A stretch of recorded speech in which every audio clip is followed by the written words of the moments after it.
Halo guys, welcome to my channel. Bertemu lagi bersama Kaichi Simer. Jangan lupa like, subscribe, and share. Assalamualaikum warahmatullahi wabarakatuh. Kenalkan, nama saya Siska Eci Merianti dari Prodi Pendidikan Bahasa dan Sastra Indonesia dengan NPM 2188201013 dari Universitas Muhammadiyah. Saya di sini ingin menjelaskan kembali hasil review materi linguistik umum. Yuk teman-teman, kita simak bareng-bareng dan jangan sampai terlewatkan. Nah, ada yang udah tahu belum apa itu linguistik umum? Kalau ada yang belum, kita ulas yuk. Dari pengertian linguistik. Linguistik adalah ilmu tentang bahasa, ilmu yang mengkaji, menelaah atau mempelajari bahasa secara umum yang mencakup bahasa daerah, bahasa Indonesia, atau bahasa asing. Oleh karena itu, linguistik disebut juga linguistik umum atau general linguistik. Ini lagi ada hakikat bahasa. Hakikat bahasa dibagi menjadi dua. 1. Analisis bawaan langsung. Analisis bawaan langsung adalah suatu teknik dalam menganalisis unsur-unsur dan satu kalimat mempunyai beberapa makna. Yang kedua, hakikat bahasa. Hakikat bahasa adalah intisari atau dasar kenyataan sebenarnya dari bahasa dan mempunyai ciri sebagai berikut. 1. Bahasa sebagai sistem.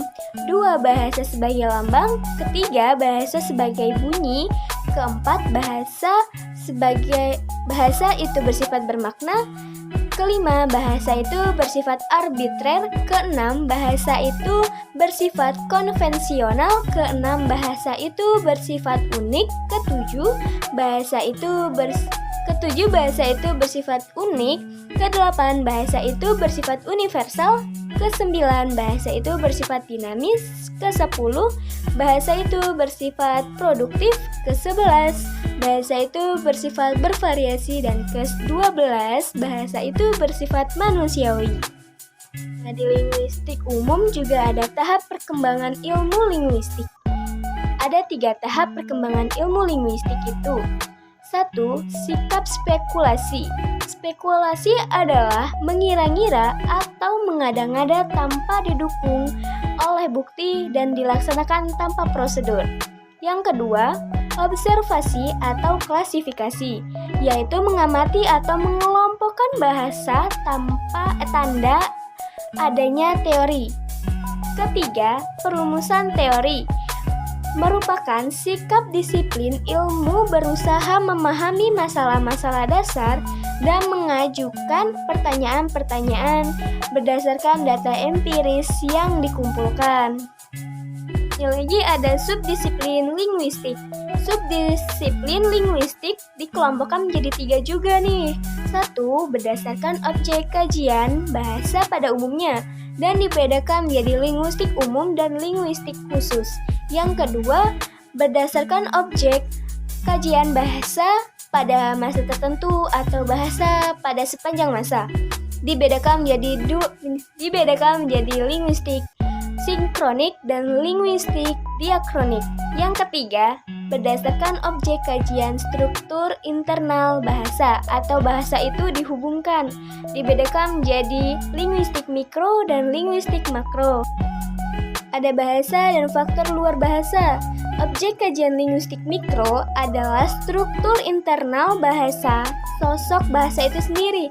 Sedangkan objek kajian linguistik makro adalah bahasa dan faktor-faktor di luar bahasa atau segala hal yang berkaitan dengan kegiatan manusia dalam masyarakat. Lebih jelasnya sebagai berikut. A. Masyarakat bahasa. Masyarakat bahasa yaitu sekelompok orang yang merasa menggunakan bahasa yang sama sehingga konsep masyarakat bahasa bisa menjadi luas atau bahkan menjadi sempit. Contohnya nih, ada bahasa daerah, bahasa yang bahasanya masih sempit, dan bahasa Inggris bahasanya sudah luas. Masyarakat dan ada masyarakat bilingual nih, yaitu sekelompok masyarakat yang menggunakan 2 bahasa, yaitu bahasa Indonesia dan bahasa daerahnya. dan masyarakat multilingual, yaitu sekelompok masyarakat yang menggunakan lebih dari 2 bahasa. B. Konteks bahasa. Konteks bahasa merupakan situasi dan kondisi pada saat terjadinya sebuah tuturan, dan menurut Himnes 1972 mengatakan suatu komunikasi dengan menggunakan bahasa harus memperhatikan 8 unsur dan diakronimnya dengan kata speaking, yaitu S, setting, and skin merupakan waktu dan tempat terjadinya percakapan. P. Participants merupakan orang-orang yang terlibat dalam percakapan. A. Ends merupakan maksud dan hasil percakapan. A. Consequences merupakan bentuk isi percakapan. K merupakan cara atau semangat dalam melaksanakan percakapan. I. Instrumentalities merupakan jalur percakapan apakah lisan atau bukan. N. Norms merupakan aturan yang membatasi peristiwa tutur. G. Genres merupakan kategori bahasa yang digunakan. Ada kontak bahasa. Kontak bahasa terjadi jika dalam masyarakat terbuka yang para anggotanya dapat menerima kedatangan anggota dari masyarakat lain, baik satu atau lebih anggota masyarakat, dengan berbagai macam kasus bahasa seperti A. Intervensi, yaitu terbawa masuknya unsur bahasa lain ke dalam bahasa yang sedang digunakan, sehingga tampak adanya penyimpangan kaidah dari bahasa tersebut. Yang B. Integrasi, yaitu unsur-unsur yang berintegrasi telah disesuaikan baik lafal, ejaan maupun tulisan. C. Alih kode, yaitu beralihnya kode satu ke satu yang lain. C. Campur kode, itu biasa terjadi tanpa sebab atau alasan. Klasifikasi bahasa. Pendekatan dalam klasifikasi bahasa meliputi A. Pendekatan genetis atau klasifikasi genetis atau klasifikasi genealogis. Yang B. Pendekatan tipologis atau klasifikasi tipologis. C. Pendekatan areal. D. Pendekatan sosiolinguistik atau berbaur atau bersosialisasi. Ada perubahan fonem atau relasi makna. Dari perubahan fonem atau relasi makna itu ada 1. Sinonim. Persamaan kata adalah hubungan simatik yang memiliki makna. Kedua, antonim, lawan kata atau makna. Ketiga, polisemi adalah sebuah kata yang memiliki makna lebih dari satu yang tergantung dari makna itu sendiri. Keempat, homonim adalah 2 kata yang bentuknya sama tetapi memiliki makna yang berbeda. Kelima, homograf adalah tulisan sama tetapi maknanya berbeda. Keenam, homofon adalah persamaan bunyi antara 2 kata dan memperhatikan ejaannya. Ketujuh, hiponimi, yaitu umum ke khusus, adalah hubungan simpati antara sebuah bentuk ujaran yang makna tercakup dalam bentuk ujaran yang lain. Kedelapan, ambiguity, ambiguitas atau ketaksaan, adalah kegandaan makna. Kesepuluh, redundansi, adalah berlebih-lebihan dalam menggunakan satu ujaran. Semantik. Semantik adalah ilmu yang objek kajiannya adalah makna dari sebuah ujaran atau kalimat, hal yang berkaitan dengan tanda-tanda. Ada cabang dan makna semantik yang penting diketahui buat kalian nih. 1. Semantik leksikal. Semantik leksikal adalah makna yang berdasarkan kosakata. Kedua, semantik gramatikal. Semantik gramatikal adalah menyelidikan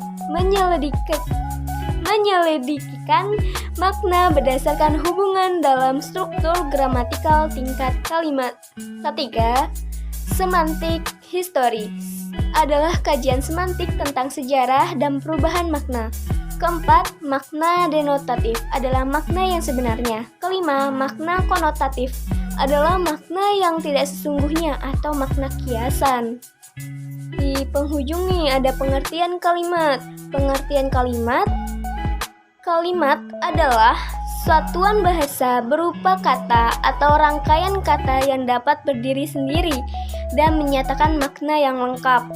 Kalimat adalah satuan bahasa terkecil yang mengungkapkan pikiran yang utuh, baik dengan secara lisan maupun tulisan. Dalam kalimat juga ada jenis-jenis kalimat loh. Pertama, kalimat inti. Kalimat inti adalah kalimat yang hanya terdiri atas subjek dan predikat. Yang kedua, kalimat tunggal. Kalimat tunggal adalah kalimat yang hanya terdiri dari satu klausa atau satu kerangka yang menyusun klausa yang memberikan suatu makna utuh dalam ujian tersebut. Yang ketiga, kalimat mayor. Kalimat mayor adalah kalimat yang sekurang-kurangnya mengandung dua unsur kesatuan yang bisa terdiri dari subjek dan predikat atau subjek, predikat, dan objek. Ataupun lebih dari itu misalnya, seperti SPOK.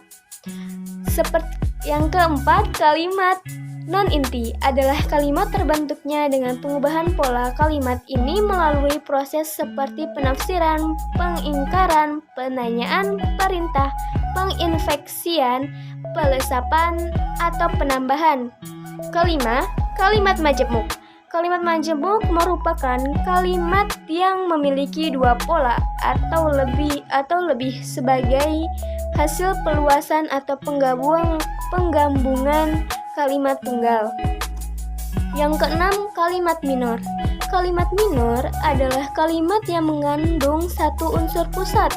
Ketujuh, kalimat verbal. Kalimat verbal adalah kalimat yang mempunyai kata kerja atau verb. Yang kedelapan, kalimat bebas adalah kalimat lengkap, subjek, predikat yang dapat diletakkan dalam paragraf tanpa bantuan kalimat lain untuk menjelaskan. Kesembilan, kalimat verbal adalah kalimat yang predikatnya bukan finite verb.